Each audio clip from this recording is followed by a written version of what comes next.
Mambo Young Treme Bosti Wagwani Gift Back Lenora Bostax Chisaka Upenyu makata mwanangu ka upenyu makata upenyu makwidza usagaya muteru upenyu unorima upenyu unorima ungori kushaya vanhu tatimani kushaya nyatsi kuwanza hopo vakati tatimani kushaya nyatsi ungori kushaya vanhu tatimani kushaya nyatsi kuwanza hopo vakati tatimani kushaya nyatsi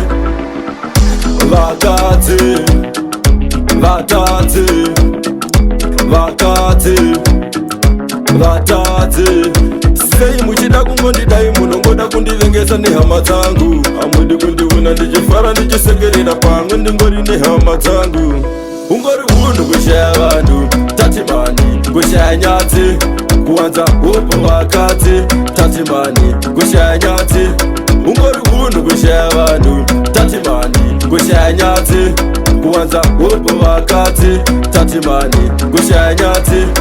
mukurarama munoda kuregererana umo munoda kunyarana umo ukasanyara ndaona wapinda mutsimera usingambobuda mwanangu kukura kudai ndaona zvakawanda upenyu makata mwanangu ka upenyu makata upenyu makwidza usagaya muteru upenyu unorima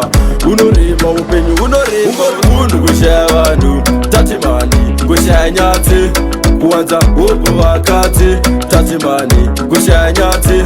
ungori hunhu kushaya vanhu tatimani kushaya nyatsi kuwanza hopo vakati tatimani kushaya nyatsi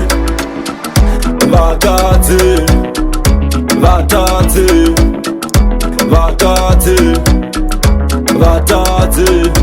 sei muchida kungondidai munongoda kundivengesa nehama dzangu hamudi kundiona ndichifara ndichisekerera pamwe ndingori nehama dzangu ungori hunhu kushaya vanhu tatimani kushaya nyatsi kuwanza hopo vakati tatimani kushaya nyatsi ungori hunhu kushaya vanhu tatimani kushaya nyatsi kuwanza hopo vakati tatimani kushaya nyatsi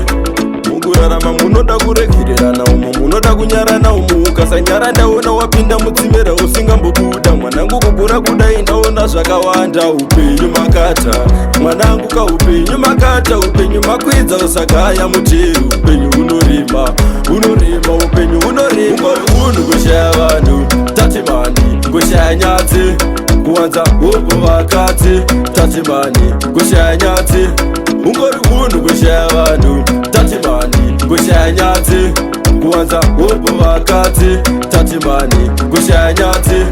ungori hunhu kushaya vanhu tatimani kushaya nyatsi kuwanza hopo vakati tatimani kushaya nyatsi